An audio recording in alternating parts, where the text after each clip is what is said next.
I heard you bitches was looking for me. Bitch, here I go.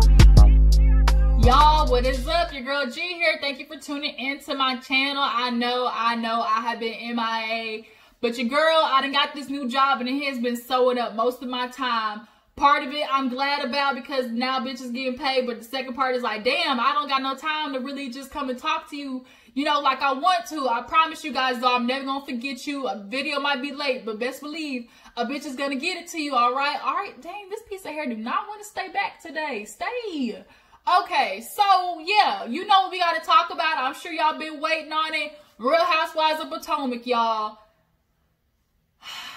Let me take a deep breath because I already feel like my blood pressure is ready. Just my anxiety and a little bit of anger is just really boiling up right now because two light bright bitches really think they're about to out here create a narrative that does not need to be incorporated in what happened this episode. Then we got Candiace ass who wants to start. Matter of fact, wait a second.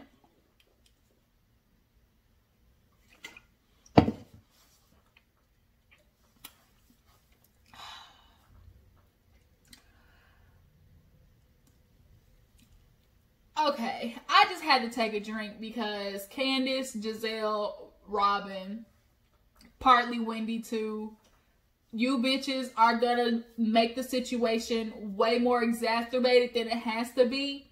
One, and two, Robin, bitch, I'ma light you up. I'm letting you know now. So real quick though, before we get into Real Housewives of Potomac, let me just tell you guys something. I'm kind of in this new phase of my life where, one, I'm not for the drama. Two, I'm ready to just kind of like make sure my future is set. 2020 really fucked over a lot of people. People out here struggling, broke, and fucking our president don't give a damn. Come to find out this nigga only paid $750 in taxes for the past 2 years. So fuck you, Trump. And anybody supports him. Point blank, period. That's how I feel. But I think I done really found the way with my new job, you guys. And I just want to tell you about it because it can help anybody. So I've decided to get into the financial advising world. I work for a brokerage firm. Y'all, I handle people's insurances, their retirement funds, mortgages, anything you literally can think of. Our company that I work for handles it. And you get paid good, y'all. And you work from home and you make your own hours. And the only reason I'm telling you this is because now that I'm working on the back end of how financial stuff works in this country, I need to let anybody know and who is willing to listen, like, try something new, y'all. I never saw myself doing this shit at all. But because of circumstances, now here I am, and I'm saving people money, and I'm getting people retirement set up for when they're 50, 55, and they're finding money in their emergency funds, you know, that's collecting interest at a 6% rate. Because if COVID didn't show anything, if you don't have no money backed away for a rainy day or something, you're fucked. So one, I want to let you guys know I'm recruiting right now. I'm looking to have bring people onto my team from my firm.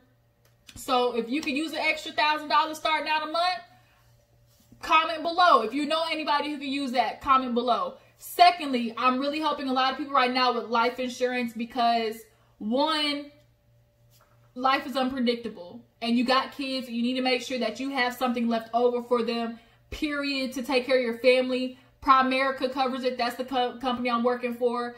If you die, they'll take care of the mortgage, the rent, and some. Okay, I'm telling you. And a lot of people think, oh, I got life insurance through work. Bitch, you see what happened. Everybody lost their job. And now you got shit. That's one. Two, just because you have insurance right now doesn't mean you're getting the most out of your money. Y'all, I come to find out the insurance I had before them, I was paying $30 a month for only $20,000 in coverage for insurance. I go to them. Tell me why now I'm paying $30 a month and got almost $200,000 in insurance coverage. So I'm telling you guys, we need to start I'm particularly my melanated people, because they don't want us to know this shit. They don't want us to be prepared and be financially educated. That's why I'm super passionate about this right now. You guys, set yourself up now so down the line you're not struggling, okay? Nobody wants to be 50, 60 years old, you know, working 2, 3 jobs. That should be your vacation years, okay? You should be like Karen, who is, you know, out here having her second wind, about to leave her old ass husband because he ain't dropping no dick, okay? That's what you want to be like right now. That's what you want to be, okay? Speaking of Karen, you guys, now that I'm done with that synopsis, like I said, drop down in the comments if you are looking for a position that could possibly bring in some extra income, anybody you know, and please tell people to get set up with their life insurance, because every day is not promised, y'all. COVID took people literally in a matter of seconds, and their household is now going to be affected forever. Like it's fucked up, okay? That's how this country, especially, they love kicking people while they're down at that, okay?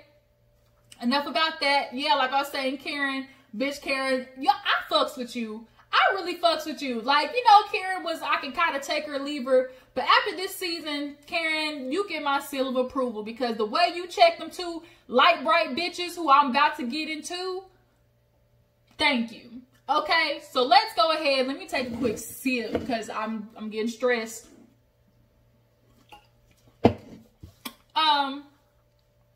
So let's get into Potomac. So the episode opens up with Monique ragtagging that ass, okay? She going ham on Candiace, because we all saw it, the hair flip. You want me to? You want me to? You want me to? And Candiace showing us said, you gonna drag me? You gonna drag me? You gonna drag me? Well, bitch, that's what happens. Now, whether it was, if this damn piece of hair does not cooperate, y'all, I keep trying to come out of here.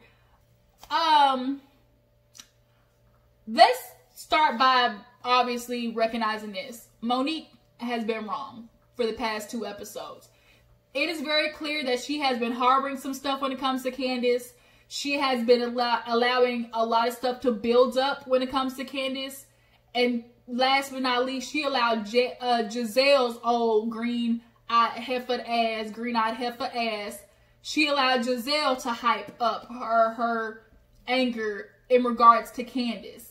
So we all know, bump the fight with Monique and Candiace, because the real one that needs to happen is Gizelle. And Robin too, bitch, because I caught the way you was trying to sling out there. Oh, she looked like she had the devil in her eyes. I saw it.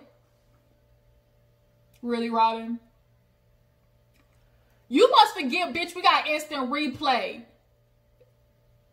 Do you need a reminder? No, I'm not gonna shut up, Robin. No, I'm gonna speak my mind, okay? Anytime I want to. I'm worried about my life. Giving you Please put your fingers out of my face. Please put your fingers out of my face, Robin. This is putting my finger in your face. Out of my face, Robin. And seriously, if there weren't cameras there, I would have beat her ass at that party. Like, I can't be beating people's asses on camera. But I would have put her ass in a headlock and told her to shut the up. Wow. Phone this. Lucky those cameras were there. Y'all, Robin and Gizelle, after this fight, really just pissed me off, because now I can tell these next episodes are gonna like freaking set me off, because this narrative that they're about to start pushing about, oh, black women this, we're better than this, we're supposed to be uplifting and holding each other down and supporting one another. I'm sorry, shut up, because if that's the case, none of these franchises would exist, period. Because we come to TV to watch you hoes fight, shade, talk about people's husbands cheating, all types of shit. So miss me, bump me with that. Y'all use it when it's convenient for you. Secondly, can we just give a quick shout out to 2 people? One, Bravo. Bravo came through with the goddamn full view. Okay, we had press box view of this fight. Wasn't no editing, wasn't no black screen, wasn't no nothing. Okay, they said Monique whipped that ass, and here it is. We're gonna deliver it to you on a silver platter. Watch and enjoy. Get your popcorn, bitch. And that's what I did. Okay, I sat there looking at the screen like, word. Oh, for real? And then shout out number 2, Candiace. whoever is the creator of your damn wig glue, bitch, you need to start sponsoring them and have them bitch pay you. Because anytime somebody talks about not being able to have something to pin their wig down, run this clip back. Run this clip back and be like, bitch, do you need a hair glue as tough as mine? Man, Monique had a hold on Candiace. Let's keep it funky. It took 6, 7, 8 people to get Monique to let go. And Candiace's wig said, bitch, not today. And finally, after she let go, I mean, it was a little fucked up on top, but the point was that bitch was still pinned down. Okay, so Candiace, whoever is the creator of that glue that you got on, let them know, hey, I want paid sponsorship from here on now. So now we get to the point where Monique is behind the door. They're trying to hold her back there. Polo white boy James was like, Monique, please don't do this. Like, Monique, stop. Please don't do this. Because you hear Candiace with the hood rat ass bitch ghetto. That's why you're trash. You're nothing but a hood rat bitch. And it's like, really, this is what we about to do, Candiace? This is really what we about to do? You want to sit there and call her hood rat because she got hands and you don't? Firstly, number one, Candiace, I get it. The reason you did it the first time, I mean, the whole dragon situation, she didn't do it because she was pregnant. And she told you, like, stop, because I really got these hands. Now, the second time, I'm sorry. You cannot sit there and egg on a situation, stand in front of somebody and say, drag me, what you gonna do? Drag me. And then when they do it, play victim. I'm sorry. I'm just not gonna sit there and allow that. Yes, has Monique been coming for your ass unnecessarily for the past episode or two? Abso-freaking-lutely. You can tell Monique has been holding in a lot of shit. Part of it dealing with Candiace. I'm sure part of it dealing with Chris. And then the other part of it, we all know about the whole situation of, you know, them basically plotting on Monique. We know all of that. But Monique has allowed all of these outside things to keep her from being able to sit down and talk to Candiace. And one of those outside things is that freaking green-eyed heifer bitch, Gizelle. Bump this fight with Monique and Candiace. Why haven't anybody yet mollywopped Gizelle upside her head? Because that bitch talk too. She one of the messiest ones. And she think because she throws a laugh in there, oh, I was just joking, oh, like she plays this sorority freaking game every day when it comes to these females. She feels like she's the head at HBIC. I'm sorry, that role still belongs to Tiffany Pollard, ho. And then she got her little minion, Robin, sitting there talking about, oh, I blame Monique for the whole thing. Did you see her start that? That's so crazy.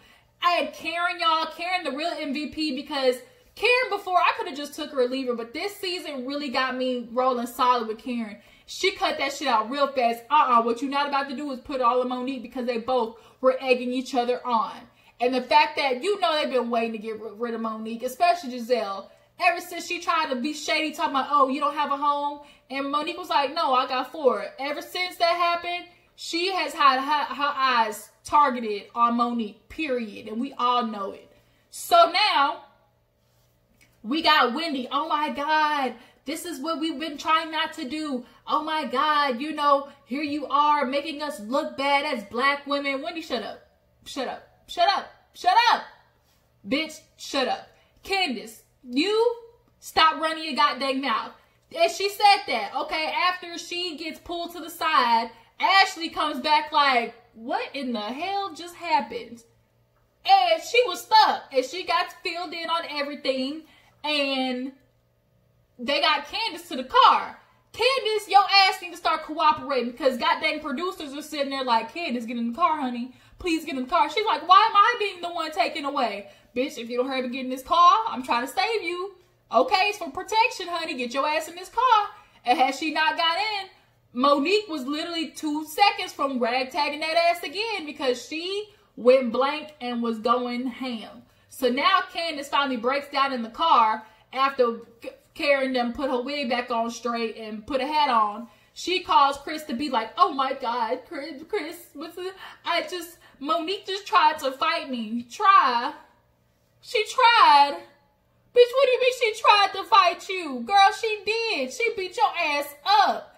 Like, she could have hit the windmill on you, but everybody else was in the goddamn way. And I guess Candiace had the wine glass that hit her in the lip and made her bleed. But here she goes with this, I'm not going to be on TV fighting. I'm not going to be part of that hood rat behavior. Girl, you grew up in the country club. You grew up around those white people, which why you have this false sense of entitlement to be able to talk shit about people constantly and get away with it. I'm sorry. You grew up in the era where you get to run your mouth and get away with it. And there's no consequence because you grew up where people, you know, view putting hands on people as an abomination. I'm sorry. When you grow up where Monique is, you don't keep talking shit unless you want to get hit. You don't nuck if you can't buck. Period. If you want it, you can get it. Let me know. That's period. Meet me in the trail. It's going down. Meet me in the mall. It's going down. Everywhere you meet me, guarantee it going down. Good. All right, let me quit. Basically, what I'm trying to say is, Candiace, you a part of that hood rat ass behavior too. Because, bitch, do not forget, we just sat there and watched you do that shit with Ashley last season. And you threw a damn knife at her. Period. Personally, if you ask me, I've seen the shit that Gizelle and Candiace and Ashley were doing at one point. All of that talking and throwing shade out there and belittling people and doing all the backhanded shit. To me, that's more of ratchetry and looking bad than the fighting is. Because at the end of the day, I'm sorry, if you don't teach your kid how to protect themselves, or that if a person is pushing it and constantly keeps disrespecting you after you've tried to give them leeway, I'm sorry, I'm teaching my child to beat that ass. That's just what it is. And you should not be embarrassed about it, especially if somebody is not doing anything to diffuse the situation. And Candiace, you did nothing to diffuse the situation. Point blank, period. Ooh.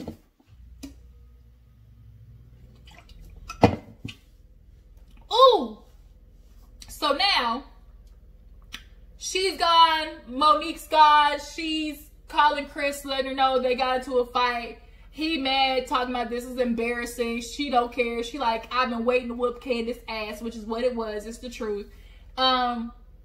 Monique, though, what I don't want you to do is give in to them girls when they say you need to apologize, because the truth is you're not sorry. You're just not. And I'm okay with that. We need to be okay with people not apologizing these days, because this fake shit of apologizing because that's the politically correct thing to do. No, bump that. I'm sorry. I wanted to beat your ass, and so I did. And I can respect that. Another thing.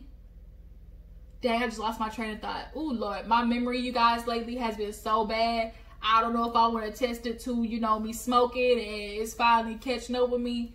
I don't know what it is, but, like, I can't be remembering shit. But nonetheless, we have Monique sitting there telling Chris about it. He's so upset and embarrassed. So the next day, everybody's talking about it. Freaking Gizelle's getting ready to go to Atlanta with her daughters to do this freaking photo op with Jamal after she so-called take him back. Bitch, I don't believe none of this. Gizelle, you using that man for a storyline right now. I'm sorry. I do not believe that you are getting back with this man, period. Okay? You knew you had ran out of your antics because every season we can't see you doing the same shit, okay? So now you got Jamal's ass because you like, you probably called him and was like, nigga, you owe me. Okay, I take care of your kids after you cheated on me. Nigga, you owe me. And here he come, Molly trotting around trying to pretend that he doing all this shit for his daughters when the daughters don't need none of that shit. All they wanted was a damn ticket to see Nicki Minaj. So now Gizelle is getting ready to leave. She has her daughters and she calls Robin. They're talking about all the situation, and Robin's like, I saw the devil in her eyes. I just can't be around her anymore. She fought. Girl. Gizelle talking about, I want to raise my daughters to be strong black women. Here's the thing. What you raising to be just like you, so you gonna sit there and have your daughters create mess, chaos, and confusion like you do? That's what you gonna raise them to be like? Girl, Gizelle, you was not all this high sedity, bitch. I'm sorry. You not any better than these hoes. You worse if you ask me, because you get enjoyment out of doing the messy shit and then standing back like nothing happened. The reason Monique got so hyped is because you and Ashley went and told her all this shit about Candiace. So honestly, you the catalyst, and you have been the catalyst for a long time, which is why a lot of people said that ass whooping should have been for you. So then, Candiace the next day talking to Chris, talking about my head hurt. I can't even feel the top of my head. She doing this, and she's like, this relationship with me and her are done. You know, I don't know what I'm gonna do because I can't be around her anymore. I don't know why she's so pissed off at me. Candiace, and she's doing this thing too everywhere she's going. People are asking her, do you feel like maybe sitting there telling her drag me was a contributing factor to the fight? She wants to sit there and say no, but girl, are you delusional? That's like saying, that's like going up to a petting zoo or something like that, or going up to a cage and then taunting the animal with your hand through the fence, and because you think it's behind the cage, that it's not supposed to bite you. I'm sorry. A lion sees your hand and you sitting there taunting him with it and he bites you, don't be shocked. I'm sorry. So now we see Chris and Monique talking. Chris is pissed off, basically. Honestly, I think he is very much embarrassed. He got the one wife that keeps getting into these altercations, but it's not like we're seeing Monique fight every goddamn episode. I'm not gonna sit there and call her some ghetto hood rat ass bitch. I'm not gonna do it. I'm not gonna do it. Here y'all are talking about, oh, we're not supposed to be tearing each other down, and then in the next breath you're talking about, bitch, you hood rat, you nothing but a bitch, nothing but trash. Like, that so defeats the purpose. You're doing exactly what you're telling other people are doing to us. So why do the white people get to sit there and fight? Because I watch all the franchises. Bitch, you know how many fights I done seen on Real Housewives of New Jersey? And they be throwing water and pulling bitches by ponytails and flipping tables. Teresa Giudice, one of the most famous housewife incidents, flipped the fucking table on somebody. And we ain't over there talking about, oh my God, she's a hood rat ghetto bitch. We ain't doing none of that, so we not gonna do it for us. No, I'm not. And then we got Wendy, who wants to be, you know, the political commentator, talking about this is why they don't give us a seat at the table. Bitch, no, they not giving us a seat at the table because we melanated. They're never gonna want to give us a seat at the table, regardless of how we act. We can act that Obama did everything perfectly, and they still didn't want to give him a seat at the fucking table. So no, why are we gonna sit there and try to appease these white people who don't give a fuck about us anyway? No, no, no. Woo.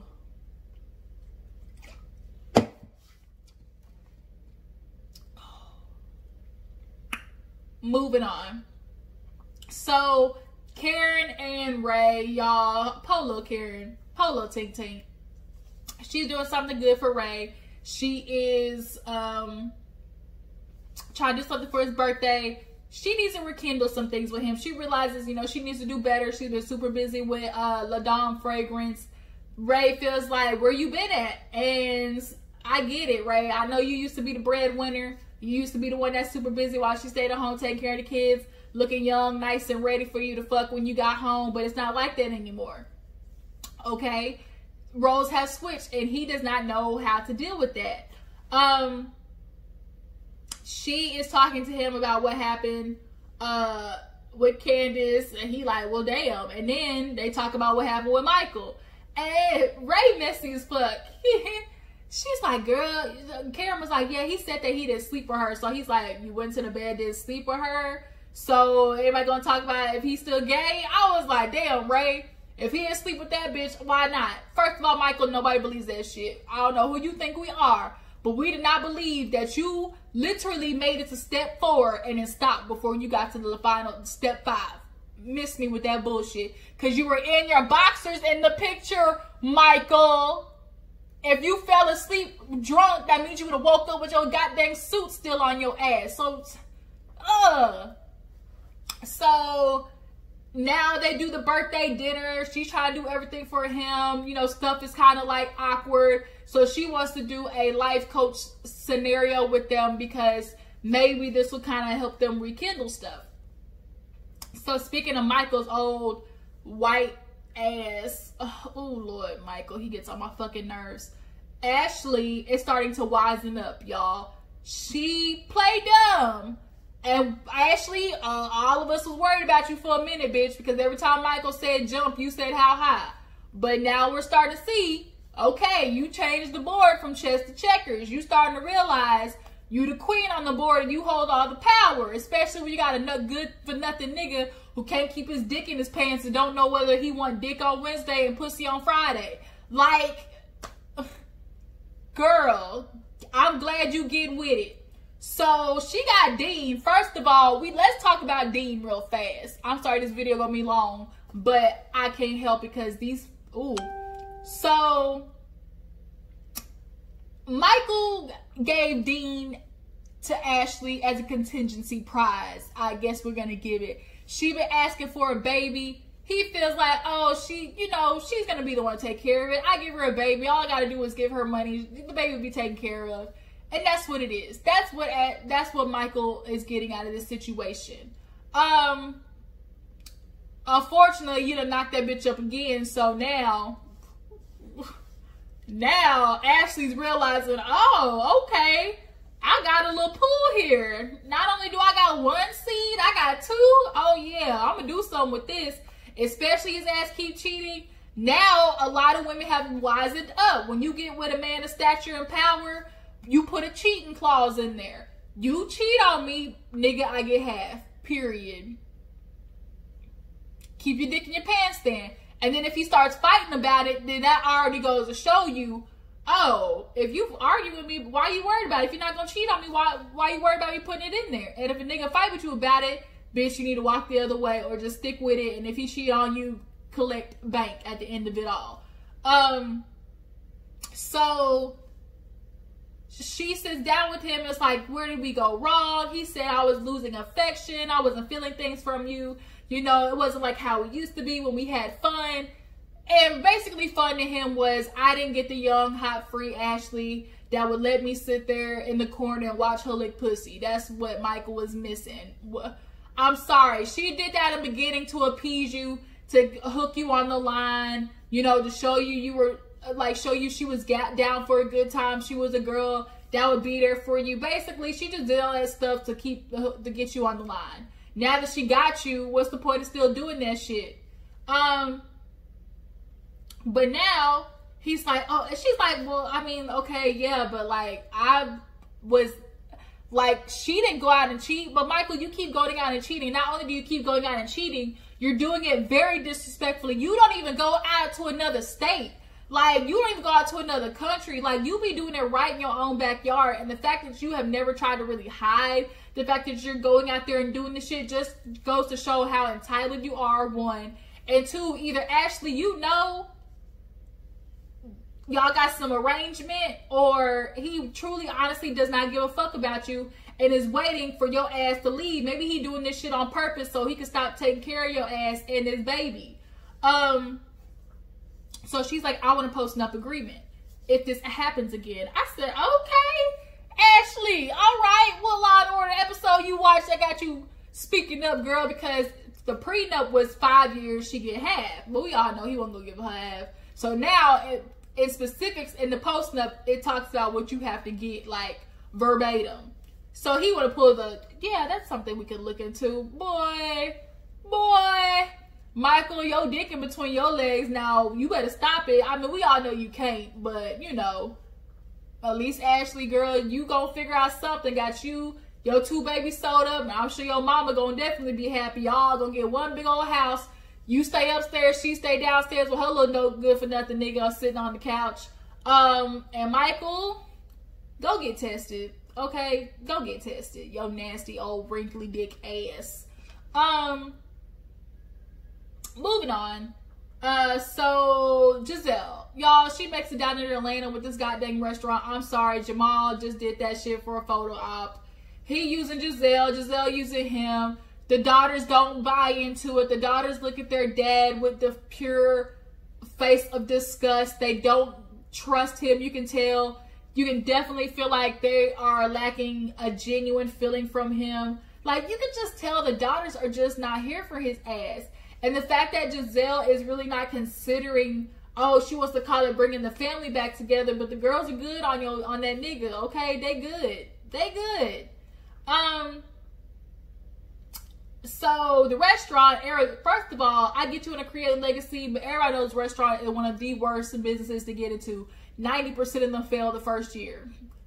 Shit, ask Ashley and Michael. We ain't never seen nobody talking about no odds again. Didn't nobody want no goddamn Kangaroo Jack burger. What the fuck?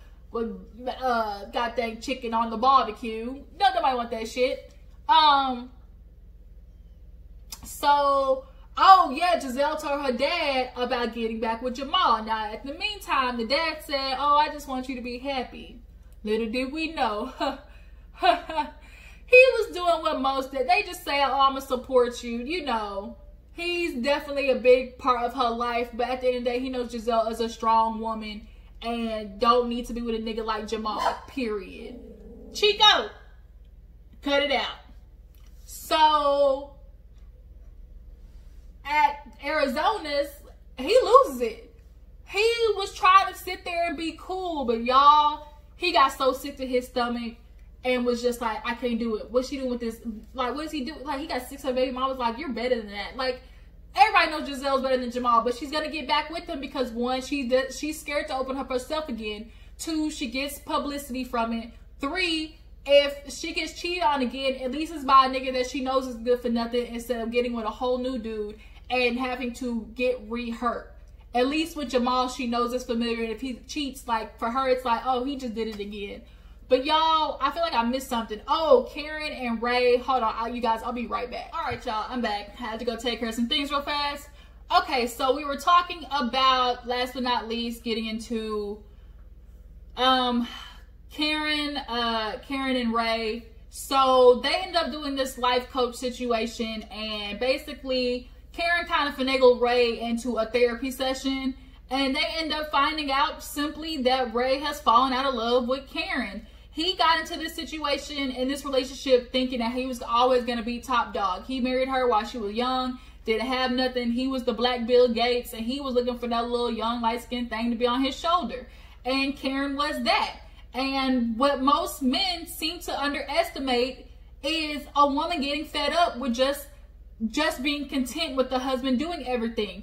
Just like Karen is smartening up and getting, you know, her life together this second go round. We see Ashley, Michael, the same exact thing. Michael expected Ashley to just be this young girl that would take everything he gave her and would have fun, go sleep around with chicks with him, and, you know, be good with the life he gave her as long as, you know, she could just stay the young hot thing in the relationship and he make all the money. But what he underestimated was the fact that along this way of being in a relationship with a businessman, she would have a business mind herself. And so Karen is now doing like, okay, I've been with a businessman, so now why can't I be a businesswoman? So now Karen, she's a businesswoman, got, you know, LaDom or whatever, and that's taking her time away from Ray. So the thing was, it's like they don't date anymore. A lot of relationships, you see what will happen is they get so comfortable thinking that the other person isn't going anywhere that they stop doing the stuff that got them in the first place. And especially as a woman, sometimes we don't need the extravagant date. Sometimes all it can be is, you know what, babe? Hey, I set up the back porch, you know, here's some wine, a candle. Let's go outside and let's, you know, watch the stars tonight or something like that. It is something so simple, but men, y'all just so clueless. Honestly, women, if men didn't exist, women would be all right, okay? Men, if women didn't exist, oh my God, I don't know what the hell, because y'all just, ooh, Lord, that world will burn up so damn fast. So basically, the life coach lady, Ray was like, well, you know, before the wind blew, I was able to get it up. You know, now it takes a little bit of a hurricane.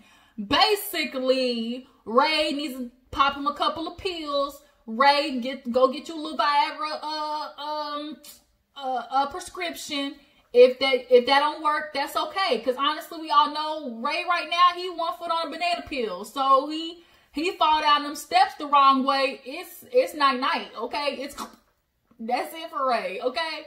So honestly, Karen, you might want to think about the Nene Leakes arrangement, okay? We love each other. We not going nowhere. Home right now is good, okay? This gonna be the mainstay. But both of us got our little things on the side, okay? You might want to go look up Blue Eyes, wherever he at right now, and bring him back into the equation to make his ass sign an NDA. Because Ray ain't blowing your back out at night. I'm sorry, Karen, he not. And you ready to go. A lot of women say in their 40s, 50s, and 60s, like, sex is the best because they know what they want. They know how to get there. And, you know, they still got a little something in them. Ray don't. I'm sorry. He just don't. He ready to go to goddamn Timbuktu, you know, sit outside and, you know, read a book and drink some coffee and go to sleep. Like, that's where Ray at in his life. He want to wake up, go literally make some breakfast, sit on the couch all goddamn day, and then go to sleep and wake up, do this shit all over again. That's where he's at in his life. Karen, you're not there yet, and so that's where this divide is coming from. So when she basically hears from Ray that, like, I don't know if I'm in love with her anymore, she hurt. Because to her, it's like, dang, I done gave my life to this nigga for 23 years, and I know I'm in love with him. But why can't he say it back? Like, what? Basically, I'm sure Karen's asking, what did I give my life to this nigga for? For me to sit there and have to bail him out of tax troubles, all my money? Like she said, I want a return. I want a return on my money. I want my shit back. I want my money back, and I want my time. And what people don't realize is you don't get time back. So do not sit here and stay in a relationship hoping for a motherfucker to change, or that you think things will be different in a couple of years. Because if it don't, and 5 years down the line, you in the same exact spot, like, that's it. You can't get those 5 years back. And you could have cultivated a whole new life for yourself that you actually wanted instead of waiting on a motherfucker to give it to you.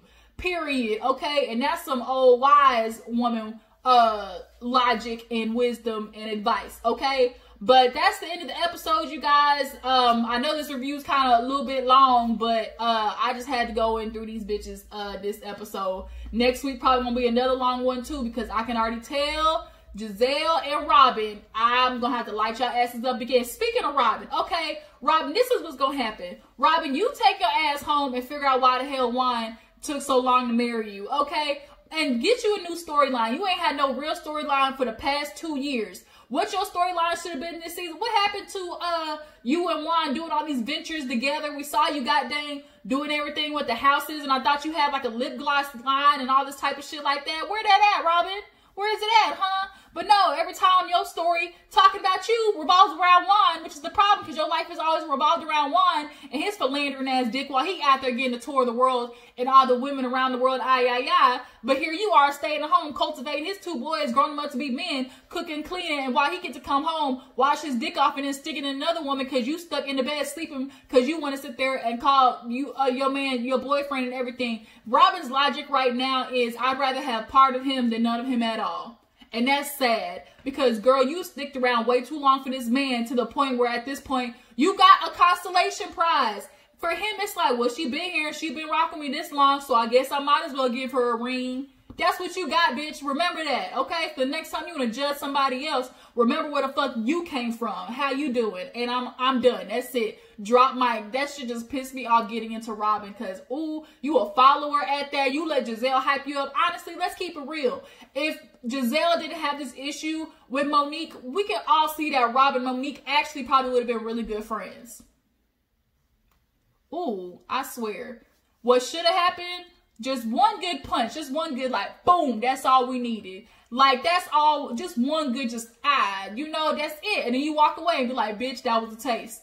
Now, if you want some more, keep pushing it. That's what it would have been. All right, you guys. This has been way too long. I got to go. Let me go in here and get me something to eat. And, you know, go over there and get something to get my blood pressure down. You know, the natural route. Okay, you guys, I appreciate you for tuning in. Drop down in the comments. Tell me what you think about everything we discussed today. How do you feel about this narrative that they're saying that they're about to create about Monique? How do you feel about Ashley finally asking for the post-nup? Are we mad at her, or are we just like, well, shit, you might as well? yeah, how do we feel about Ray saying he's no longer might not be in love with Karen? Appreciate you for tuning in. You guys make sure to like this video, subscribe to my channel, and I will catch all you hoes later. Deuces.